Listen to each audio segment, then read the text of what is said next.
मलकापुर नाम का एक प्यारा सा गांव था। गांव के लोग बहुत ही साधारण और मेहनती थे। कहा जाता है कि गांव के लोग इतने भोले थे कि वहां कोई ना कोई कारनामे होते ही रहते थे। तुमने ही मेरे पैसे लिए हैं, मुझे बहुत अच्छे से पता है। मैंने तुम्हारे कोई पैसे नहीं चुराए। तुम मुझ पर इल्जाम लगा रहे हो, और तुम्हारे पास तो वैसे भी फूटी कौड़ी नहीं है। तुम्हारे पास से भला कौन चोरी करेगा? मलकापुर गांव में कुछ व्यापारी आए हुए थे जो पैसे की बात पर आनाकानी कर रहे थे, और यही बात गांव के सरपंच तक चली गई। तुलसी राम, सुबह सुबह मेरे पास क्यों आना हुआ तुम्हारा? मालिक दुहाई हो, इस बेईमान ने मेरे पैसे चुराए हैं। इसे खाना खाने की गंदी आदत लग चुकी है। दिन भर बस इसका मुंह चलता ही रहता है। दिन भर खाना खाते रहता है ये, और जब इसके पास पैसे खत्म हो जाते हैं तो या तो ये दूसरे के पास से चोरी करता है या कर्ज लेकर खाना खाता है। मैंने कोई भी चोरी नहीं की है, और ना ही मैं चोर हूँ। क्या कहा? हमारे गांव में चोरी? ये तो बहुत ही बुरी बात है। इससे पहले तो हमारे गांव में ऐसा कभी नहीं हुआ। मेरा यकीन कीजिए, मैंने चोरी नहीं की। अगर आप चाहते हैं तो मेरी तलाशी ले सकते हैं। जबकि सच तो ये है कि चोरी तुलसी राम ने ही की है, मैंने नहीं। वाह वाह वाह वाह, उल्टा चोर कोतवाल को डांटे। एक तो चोरी, ऊपर से सीना चोरी। सरपंच साहब, चोरी इसने की है, पैसे मेरे गायब है। सरपंच जी, अगर मैंने वास्तव में चोरी की है ना, तो फिर तुलसीराम से कहिए कि वो साबित करे, नहीं तो मुझसे माफी मांगे। क्या तुम साबित कर सकते हो? तुम्हारे पास कोई सबूत है? सरपंच जी, जब मेरे पास से पैसे गायब हुए तब यही मेरे पास था। अब तुम बताओ भाई, तुम्हारे पास क्या सबूत है कि तुम्हारी चोरी तुलसीराम ने ही की है? मेरे पास भी सबूत नहीं है सरपंच जी। मेरे पैसे भी जब चोरी हुए तब मेरे पास तुलसीराम ही मौजूद था। तुम दोनों के पास एक दूसरे के खिलाफ कोई सबूत नहीं है क्या? तुम दोनों मेरा समय बर्बाद करने के लिए यहाँ पर आए हो। तुम दोनों जा सकते हो। तुलसीराम उस आदमी के साथ सरपंच के घर के बाहर निकल आया और उसकी ओर देखकर बोला, मुझे तो लगा ही था कि सरपंच इस मामले में कुछ नहीं कर पाएंगे। अब अगर मेरी कोई मदद कर सकता है तो वो सिर्फ हमारे गांव की बूढ़ी काकी कर सकती है। चलो मेरे साथ। मैंने बड़े बड़े झूठे देखे तुलसीराम, लेकिन तुमसे बड़ा झूठा अपने जीवन में नहीं देखा। एक तो तुमने मेरे पैसे चुराए, और ऊपर से तुम मुझ पर ही आरोप लगा रहे हो। तुलसीराम उस आदमी को गांव के एक सुनसान इलाके की झोपड़ी में ले आया, जहां एक मोटी बूढ़ी औरत थी।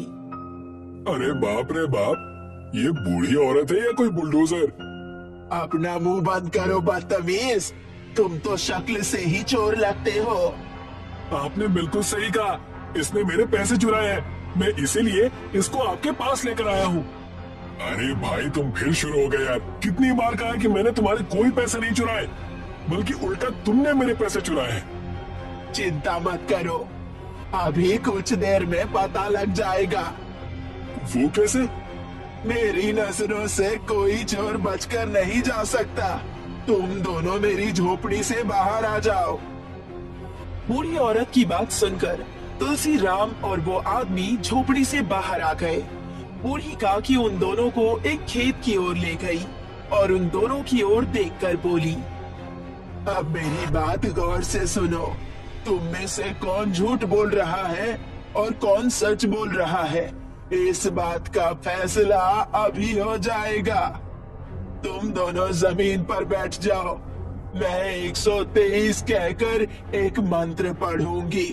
मंत्र पढ़ने के बाद जैसे ही तुम दोनों में से कोई चोर होगा तो उसके सिर पर पानी की बूंदें गिरने लगेंगी।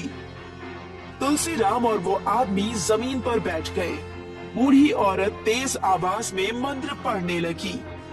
1 2 3 बजा दो सबकी बीन। अचानक तुलसीराम ने अपना हाथ सर की ओर कर लिया। तभी उस बूढ़ी औरत ने कहा, चोर तू ही है तुलसीराम। ये क्या कह रही हैं आप? मेरे सर में खुजली हो रही थी। मैंने तो बस खुजली मिटाने के लिए हाथ ऊपर उठाया था। मेरे ये बाल धूप में सफेद नहीं हुए तुलसीराम। तेरे दिल में चोर था, इसीलिए तेरा हाथ सबसे पहले उठा। सीधी तरह से बता दे, नहीं तो मैं ऐसा मंत्र भी जानती हूँ जिसे पढ़ते ही तू जलकर भस्म हो जाएगा। बूढ़ी औरत की बात सुनकर तुलसीराम बुरी तरह से डर गया और उसने सारे पैसे निकालकर बूढ़ी औरत के सामने रख दिए। आपका बहुत बहुत धन्यवाद। अरे काहे का धन्यवाद, तुम्हें चोर चाहिए था, तुम्हें मिल गया, बाकी पैसे मेरे हैं, निकल जाओ तुम दोनों यहाँ से। अजीब जबरदस्ती है, आप मेरे पैसे कैसे ले सकती हैं? वो सीधे गांव के सरपंच के पास पहुंचा। सरपंच जी, आप कुछ कीजिए ना। एक तो तुलसीराम ने खुद चोरी की, ऊपर से मेरे सारे पैसे उस बूढ़ी औरत ने मुझसे छीन लिए। बूढ़ी काकी की ये बात तो बहुत गलत है, हम अभी उसके घर चलते हैं। ये मैं क्या सुन रहा हूँ काकी, क्या ये सब सच है? मैंने चोर को पकड़ने का वादा किया था, जो कि पूरा कर दिया। पैसे देने का वादा नहीं किया था। मुझे क्या मूर्ख समझा है तुमने? हमारे गांव का नाम दूर दूर तक अच्छे लोगों में प्रसिद्ध है। तुम्हारी वजह से गांव का नाम भी खराब हो रहा है। तुम इसी वक्त गांव छोड़कर चली जाओ। सरपंच की बात सुनकर काकी मायूसी से गांव छोड़कर चली गई। काकी भूखी प्यासी जंगल में एक तालाब के किनारे एक पेड़ के पास बैठ गई। मुझे तो बहुत जोरों से प्यास लग रही है और भूख भी लग रही है, खाना तो है नहीं, चलो पानी ही पी लेती हूँ। काकी तालाब का पानी पीने लगी, तभी उसकी नजर तालाब के पानी में पड़े हुए चमकदार पत्थरों पर पड़ी। अरे ये पत्थर तो बहुत सुंदर है। काकी ने एक पत्थर वहां से उठा लिया, तभी उसे एक व्यक्ति का स्वर सुनाई दिया। ये पत्थर कोई मामूली पत्थर नहीं है, बल्कि एक जादुई पत्थर है। काकी ने देखा कि एक सुंदर व्यक्ति रहस्यमयी अंदाज में उसे देखकर मुस्कुरा रहा था। मैं कुछ समझी नहीं। मैं इस वन का रखवाला हूँ। तुमने जो हाथ में पत्थर पकड़ा है वो एक जादुई पत्थर है। अच्छा, तो फिर मुझे बताओ कि ये क्या क्या कर सकता है। ये तो तुम्हारी बुद्धि पर निर्भर करता है कि तुम इससे क्या करवाना चाहती हो। इतना कहकर वो व्यक्ति वहां से चला गया। काकी उस पत्थर को अपने झोले में डालकर एक दूसरे गांव के छोर पर एक झोपड़ी बनाकर उसमें रहने लगी। मुझे तो बहुत जोरों से भूख लगी है। तभी वहां पर उस गांव का एक व्यक्ति आ गया। तुमने यहाँ पर झोपड़ी किसकी इजाजत से बनाई है? कौन हो तुम? हम अजनबियों को अपने गांव में ऐसे ही रहने नहीं देते। मैं एक बूढ़ी औरत हूँ, भला मैं किसी का क्या बिगाड़ सकती हूँ? ये सब मुझे नहीं पता। आजकल की औरतें बड़ी चालाकी से चोरी करके भाग जाया करती हैं। तुम ये गांव खाली करके जा सकती हो। इतना कहकर वो व्यक्ति वहां से चला गया। अब मैं कहाँ जाऊं? सत्यानाश हो जाए मेरा। आखिर मैंने कुछ पैसों के लिए नियत खराब की ही क्यों? मुझे इस गांव के मुखिया से मदद मांगनी चाहिए। हो सकता है कि वो मेरी कुछ मदद कर सके। काकी धीरे धीरे कदमों से मुखिया के घर की ओर चली गई, मगर काकी ने देखा कि मुखिया चिंतित अवस्था में अपने घर के बाहर टहल रहा था। क्या आप ही इस गांव के मुखिया हैं? मुझे आपसे एक मदद चाहिए। अभी चली जाओ काकी, मेरे बेटे की तबीयत सही नहीं है, मैं बहुत ज्यादा परेशान हूँ। मुखिया की बात सुनकर काकी के चेहरे पर एक चमक आ गई। मैं तुम्हारी मदद कर सकती हूँ मुखिया जी। अच्छा, वो कैसे? मैं एक ऐसा सूप बनाना जानती हूँ जिसे पीकर आपका बेटा स्वस्थ हो जाएगा। ऐसा कौन सा सूप है जिसे पीकर मेरा बेटा स्वस्थ हो जाएगा? क्योंकि बड़े बड़े डॉक्टर भी मेरे बेटे को स्वस्थ करने में नाकामयाब रहे हैं। पत्थर का सूप। अब तुमसे क्या बोलूं भला? बस इतना ही कह सकता हूँ कि डूबते को तिनके का सहारा। तुम अंदर आ जाओ। मुखिया काकी को लेकर अपने घर के अंदर चला गया। काकी ने एक पतीली में बहुत सारा पानी डाल दिया और उसके अंदर वही जादुई पत्थर भी डाल दिया। कुछ देर बाद पानी उबलने लगा। इस पानी से तो बहुत ही अच्छी सुगंध आ रही है। कुछ ही देर में सूप बनकर तैयार हो गया। मुखिया ने जैसे ही अपने बेटे को सूप पिलाया, उसका बेटा स्वस्थ हो गया। तुमने तो कमाल कर दिया। बताओ मैं तुम्हारी क्या मदद कर सकता हूँ? काकी एक बहुत ही चतुर महिला थी। वो उस पत्थर का चमत्कार समझ चुकी थी। मुझे गांव में रहने के लिए पक्का और अच्छा मकान चाहिए और जब तक यहाँ पर मेरा धंधा जम नहीं जाता मुझे रोज 3 टाइम अच्छा पका हुआ भोजन चाहिए। तुम्हें सब मिल जाएगा। मैं तुम्हें बता नहीं सकता कि तुमने कैसा चमत्कार कर दिखाया है। मुखिया ने काकी के लिए अच्छा सा मकान तैयार करवा दिया। गांव से रोज अच्छा भोजन काकी के लिए आ जाता था। उस वन के रक्षक ने बिल्कुल सही कहा था, ये पत्थर तो वाकई जादुई पत्थर निकला, बस इसका इस्तेमाल अपनी बुद्धि से ही किया जा सकता है। लेकिन मुझे अपना गांव बहुत याद आता है। मैं अपना अपमान कभी नहीं भूलूंगी। सरपंच को एक दिन मजा जरूर चखाऊंगी। धीरे धीरे समय बीतता गया। काकी का खा खा कर वजन 100 किलो के पार पहुंच गया था। गांव के हर घर से मुफ्त खाना अलग से आता और ऊपर से अब काकी अपने पत्थर के सूप की मुंह मांगी कीमत भी वसूल करती थी। आपके दिन बहुत ही जल्दी बदलने वाले हैं काकी। मैं कुछ समझी नहीं मुखिया जी। कल शहर से बहुत बड़े मंत्री का मेरे पास फोन आया था। वो बेचारा अपने पेट की बीमारी से काफी परेशान है। तो फिर तुम उसे मेरा पता दे देते। मेरे पत्थर का सूप पीकर उसके पेट की परेशानी भी हमेशा के लिए समाप्त हो जाती। मैंने ऐसा ही किया है। अपने पत्थर के सूप की अच्छी कीमत वसूलना उस मंत्री से। और एक दिन वो मंत्री काकी के घर पर आया। बहुत समय से मेरा पेट खराब चल रहा है। कई बड़े बड़े डॉक्टर को दिखाया लेकिन कोई फायदा नहीं हुआ। चिंता मत करो, अब तुम यहाँ आ गए हो तो तुम्हारा पेट बिल्कुल सही हो जाएगा। अगर आपने ऐसा कर दिया तो आप जो मांगेंगी मैं आपको दे दूंगा। काकी ने पत्थर का सूप बनाकर मंत्री को पिला दिया। पत्थर का सूप पीकर मंत्री अपने आप को स्वस्थ महसूस करने लगा और खुशी से बोला, ये तो कमाल हो गया। जो काम अमेरिका के बड़े बड़े डॉक्टर नहीं कर सके वो हमारे ही देश की काकी ने कर दिखाया। बोलिए काकी, क्या चाहिए आपको? मुझे मेरे गांव में एक बहुत बड़ी हवेली चाहिए और साथ ही साथ सरपंच का ओहदा भी चाहिए।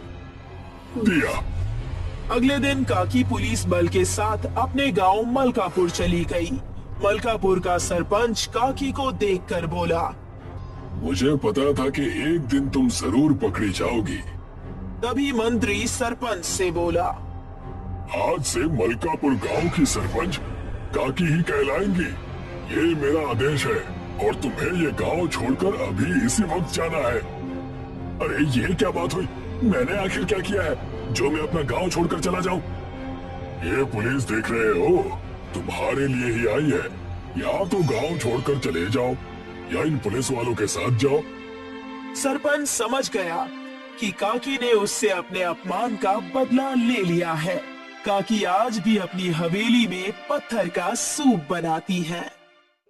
रतनलाल आज बहुत खुश था। उसकी 2 लाख रुपए की लॉटरी लगी थी। वो खुशी से अपने घर पर आकर अपनी पत्नी आरती से बोला, अरे सुनती हो कमला की अम्मा? क्या बात है? काहे हालत फाड़ फाड़ के चिल्ला रहे हैं? अरे जो खुशखबरी मैं तुम्हें सुनाने वाला हूँ ना, उसे सुनकर तुम भी खुशी से चिल्लाने लगोगी। अरे ऐसन कौन सी खुशखबरी सुनाने वाले हो कि मैं खुशी से चिल्लाने लगूंगी? अरे हमारी बिटिया कमली पूरे 10 वर्ष की हो गई है और इन 10 वर्षों में हमने तो कान तरस गए खुशी की खबर सुनने के लिए। अब हमारे गरीबन के दिन खत्म हो गए। अब तुम मुझे ताने नहीं मार पाओगी। अब पहेलियां मत बुझाओ और जल्दी से खुशखबरी सुनाओ। कमली की अम्मा, आज मेरी 2 लाख रुपया की लॉटरी लगी है। पी लो 2 लाख रुपया और जाकर अलमारी में संभाल कर रख दो। रतनलाल की बात सुनकर आरती खुशी से चिल्लाते हुए बोली, अरे हमको तो पहले ही से पता था कि तुम एक दिन बड़ा काम जरूर करोगे। अब ज्यादा खुश होने की कोई जरूरत नहीं है। जब मैं लॉटरी का टिकटवा खरीदता था ना, तब तुम ही मेरा मजाक उड़ाती थी।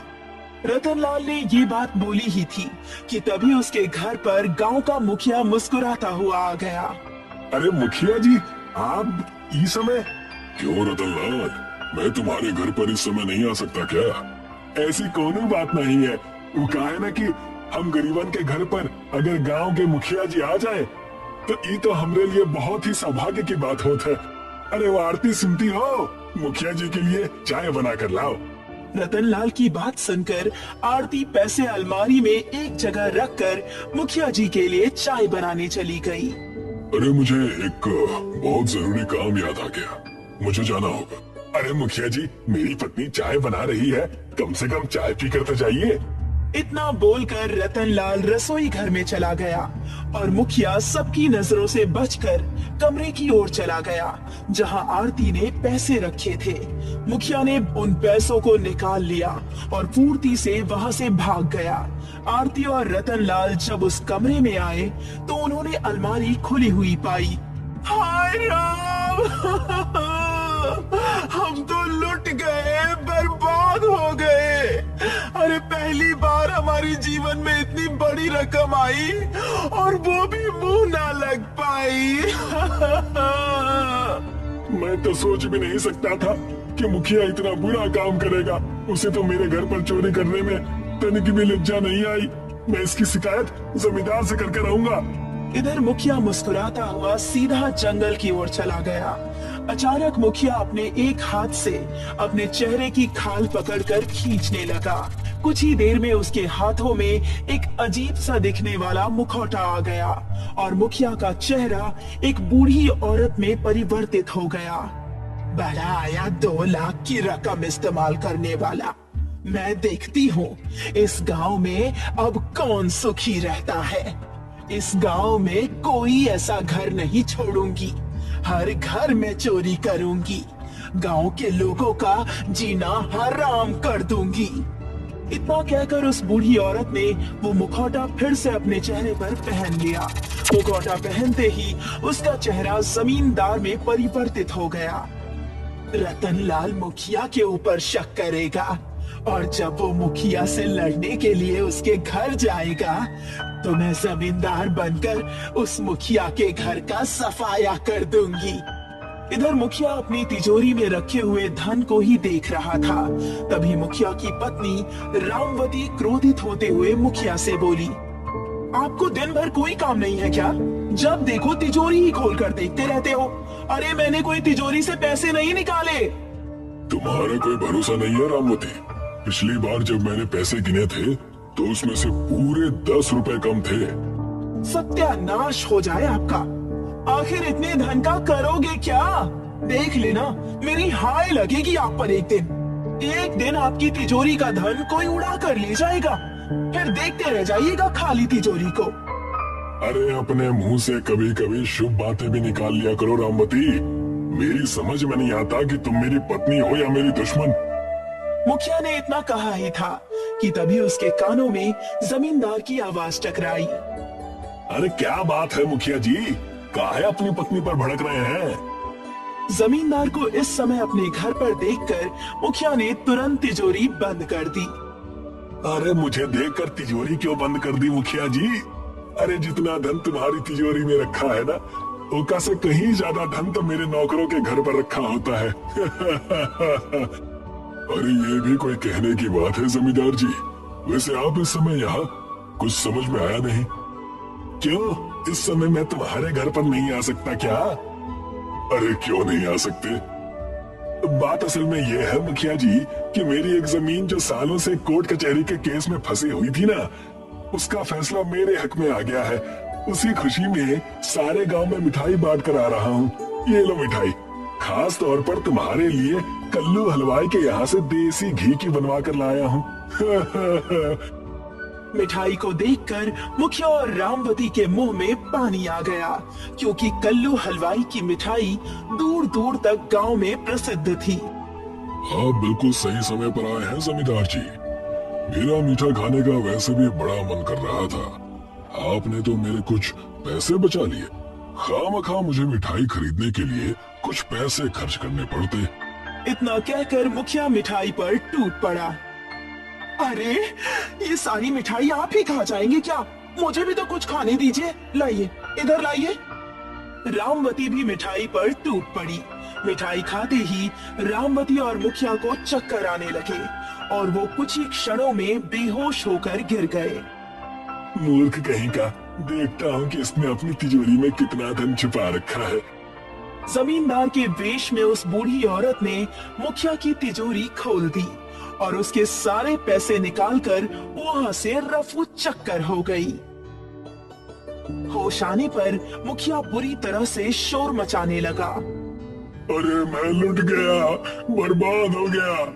मैंने तो कभी सपने में भी नहीं सोचा था कि मेरे घर की चोरी जमींदार करेगा।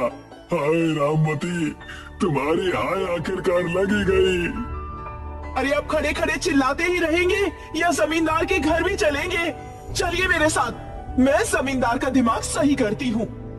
मुखिया और रामवती क्रोधित होते हुए अपने घर से निकल गए।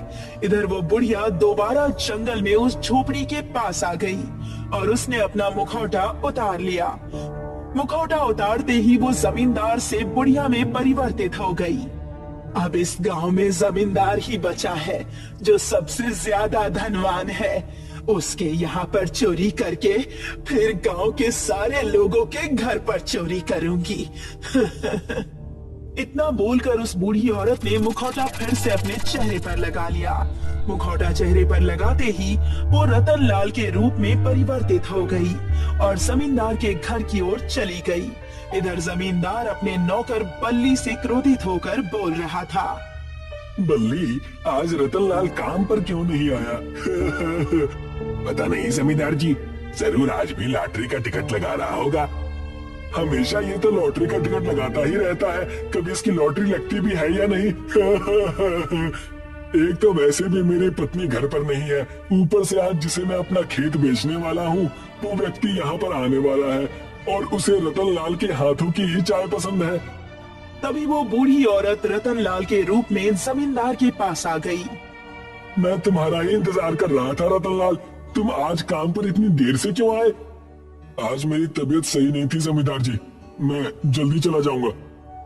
रतनलाल ने इतना कहा ही था कि तभी जमींदार की जमीन का ग्राहक एक बैग में पैसे लेकर वहां पर आ गया। जमींदार रतनलाल की ओर देखकर बोला, ठीक है, आज तुम जल्दी चले जाना, जाओ सबके लिए बढ़िया सी चाय बनाकर लाओ। जमींदार की बात सुनकर रतनलाल चाय बनाने लग गया। कुछ ही देर में रतनलाल 3 कप चाय लेकर आ गया। 3 कप चाय क्यों? 1 कप चाय ज्यादा बन गई थी जमींदार जी, मैंने सोचा बल्ली भैया भी पी लेंगे। रतनलाल की बात सुनकर बल्ली ने खुश होते हुए चाय का कप तुरंत उठा लिया। एक चाय का कप उस ग्राहक की ओर बढ़ा दी, मगर वो तीनों चाय पीते ही बेहोश हो गए और वो बूढ़ी औरत तुरंत पैसों का बैग उठाकर वहां से भाग गई। कुछ देर बाद तीनों को होश आ गया। पता नहीं मुझे ऐसा क्यों लग रहा है जैसे कि मैं नींद से जागा हूँ। जमींदार जी, आपको लगा नहीं बल्कि हम सब नींद से ही जागे हैं। उस रतनलाल ने जरूर चाय में कुछ मिलाया था। तभी वो ग्राहक चौंकते हुए बोला, जमींदार जी, पैसों से भरा बैग गायब है। समझ गया, ये जरूर उस रतनलाल की खुराफात होगी। जब लॉटरी लगाकर बड़ा आदमी नहीं बन पाया तब उसने ये तरीका अपनाया। मैं उस रतनलाल को छोड़ूंगा नहीं, चलो मेरे साथ। बल्ली और जमींदार क्रोधित होकर रतनलाल के घर की ओर चल दिए। इधर मुखिया जमींदार के घर आ ही रहा था कि तभी रतनलाल मुखिया को रास्ते में मिल गया। रतनलाल मुखिया को देखकर क्रोधित होते हुए बोला, मुखिया जी, मुझे आपसे ऐसी उम्मीद नहीं थी। मैं 10 साल से लगातार लॉटरी लगा रहा था और आज जब मेरी पहली बार 2 लाख रुपए की लॉटरी लगी तो आपने मेरे ही घर से चोरी कर ली। तुम्हारा तो सही है रतनलाल, 2 लाख रुपए तुमने कभी सपने में देखे हैं और मैं तुम्हारे घर पर चोरी क्यों करूंगा? अरे मेरे घर पर तो स्वयं चोरी हुई है। वाह, उल्टा चोर कोतवाल को डांटे। जब आपको पता लगा कि हम आपसे अपने पैसे वापस मांगने आएंगे तो आपने नया बहाना बना दिया कि आपके घर में स्वयं ही चोरी हो गई है। अरे आप तो गांव के मुखिया हैं, आपके घर पर कौन चोरी करेगा? देखो आरती, मेरे पति के ऊपर झूठा आरोप मत लगाओ। मेरे पति सही बोल रहे हैं। कुछ देर पहले जमींदार जी हमारे घर पर आए थे और हमारी तिजोरी से सारे पैसे उड़ा ले गए। ये बिल्कुल झूठ बात है। मैं जमींदार जी को अच्छी तरह से जानता हूँ। अरे मुझे उनके यहाँ पर काम करते हुए पूरे 10 साल हो चुके हैं। शायद तुम्हें पता नहीं है, उनके घर के भोजन से लेकर चाय तक मैं ही बनाता हूँ। और वो कितने धनवान हैं, तुम्हें इसका अंदाजा भी है? रतनलाल, मेरे रास्ते से हट जाओ। तभी वहाँ पर जमींदार आ गया। जमींदार, अच्छा हुआ तुम मुझे यहीं पर मिल गए। मैं तुम्हारे ही घर आ रहा था। तुम्हारी हिम्मत कैसे हुई मेरे घर पर चोरी करने की? तुमसे तो मैं बाद में बात करूंगा मुखिया, क्योंकि तुम्हारी बातों से मुझे ऐसा लग रहा है कि तुम्हारी तबीयत ठीक नहीं है। इतना बोलकर जमींदार रतनलाल की ओर देखकर बोला, रतनलाल, जब तुम्हारी लॉटरी से तुम्हारी बात नहीं बनी, तब तुमने चाय में नींद की दवाई मिलाकर अपने ही मालिक के घर पर चोरी कर ली। मुझे तुमसे ऐसी उम्मीद नहीं थी। वो तीनों आपस में इसी बात को लेकर बुरी तरह से झगड़ा करने लगे। तभी वहाँ पर गांव के और भी बहुत से व्यक्ति आ गए और सभी लोग एक दूसरे के ऊपर आरोप लगाकर अपने अपने घर की चोरी की बात करने लगे। जमींदार जी, पहले तो मुझे लग रहा था कि आपने मेरे घर पर आकर मेरे पैसे चुरा लिए हैं, लेकिन अब मुझे ऐसा लग रहा है कि कुछ ना कुछ गड़बड़ जरूर है। तुम बिल्कुल सही कह रहे हो मुखिया, मुझे भी अब ऐसा ही लग रहा है। आखिर हम लोग उस चोर को पकड़ेंगे कैसे? तभी उन तीनों के कानों में किसी साधु की आवाज टकराई। मुझे लगता है वो कोई इंसान नहीं है जिसे तुम पकड़कर जेल में बंद कर दोगे। अगर वो इंसान नहीं है तो फिर कौन है? मैं शायद उसे जानता हूँ। जब मैं तुम्हारे गांव आ रहा था, तब मैंने जंगल की तरफ एक झोपड़ी बनी हुई देखी थी। उस झोपड़ी में एक बूढ़ी औरत को मैंने अपनी आंखों से जमींदार का रूप धारण करते हुए देखा है। साधु की बात सुनकर गांव के सभी लोग एक दूसरे को शंका भरी नजरों से देखने लगे। तो फिर हमें इस मुसीबत से छुटकारा दिलाएं साधु महाराज। ऐसे तो वो हमारे पूरे गांव को कंगाल बना देगी। मुझे लगता है वो तुम्हारे गांव को कंगाल बनाने के लिए ही यहाँ पर आई है। चलो मेरे साथ, इसका जवाब उस बूढ़ी औरत से ही पूछते हैं। साधु उन सबको उस झोपड़ी के पास लेकर आ गया, जहां वो बूढ़ी औरत चारपाई पर आराम से बैठी हुई थी। गांव के लोगों को एकत्रित देखकर वो हंसती हुई बोली, तो आखिरकार तुम सब लोगों को पता लग ही गया। ये सब छोड़ो, पहले ये बताओ कि तुम कौन हो और इन सबके घर पर चोरी क्यों कर रही हो? बरसों पहले मैं इस गांव में रहा करती थी। मेरे पति ने गांव के मुखिया से कुछ कर्ज लिया था, जो वो समय पर नहीं चुका पाए। बदले में गांव के मुखिया ने मुझे और मेरे पति को धक्के देकर घर से बाहर निकाल दिया। मैंने और मेरे पति ने हर किसी से मदद मांगी, मगर किसी ने हमारी मदद नहीं की। ना ही गांव के जमींदार ने और ना ही गांव के किसी आम व्यक्ति ने। मेरे पति इस सदमे को सह नहीं पाए, मगर मैंने हार नहीं मानी। मैंने काला जादू सीखा और मैं एक माहिर जादूगरनी बन गई। झूठ बोल रही हो तुम। तुम्हारे पति ने मुझसे कर्ज लिया और तुम्हारे पति मेरे पास मदद मांगने कब आए? मैं तो उन्हें जानता तक नहीं। मैं तो तुम्हें भी नहीं पहचानता। मूर्ख, मैं आज से 50 वर्ष पहले की बात कर रही हूँ। 50 वर्ष पहले जो इस गांव के लोगों ने गलती की, उसकी सजा तुम भविष्य में इन लोगों को क्यों दे रही हो? इसमें इनका क्या दोष है? अतीत के किए गए कुकर्मों की सजा भविष्य में ही भुगतनी पड़ती है। साधु, चले जाओ यहाँ से। इन भोले भाले गांव के लोगों के पैसे वापस कर दो और यहाँ से चली जाओ। नामुमकिन साधु, अब मुझे कोई नहीं पकड़ सकता। इतना कहकर वो बूढ़ी औरत अपने चेहरे पर मुखौटा पहनने ही वाली थी कि तभी वो साधु चीखते हुए रतनलाल की ओर देखकर बोला, उसका मुखौटा छीनकर तोड़ दो। लगता है उसके मुखौटे में ही उसकी शक्ति है। रतनलाल ने बड़ी फुर्ती से उस मुखौटे को उस बूढ़ी औरत से छीन लिया और उसे तोड़ दिया। मुखौटा टूटते ही वो बूढ़ी औरत अचानक एक काले धुएं में परिवर्तित हो गई। जमींदार, रतनलाल, मुखिया और गांव के सभी लोग अपने अपने पैसे लेकर अपने अपने घर वापस आ गए और इसके बाद सारा गांव अपनी जिंदगी खुशी से व्यतीत करने लगा।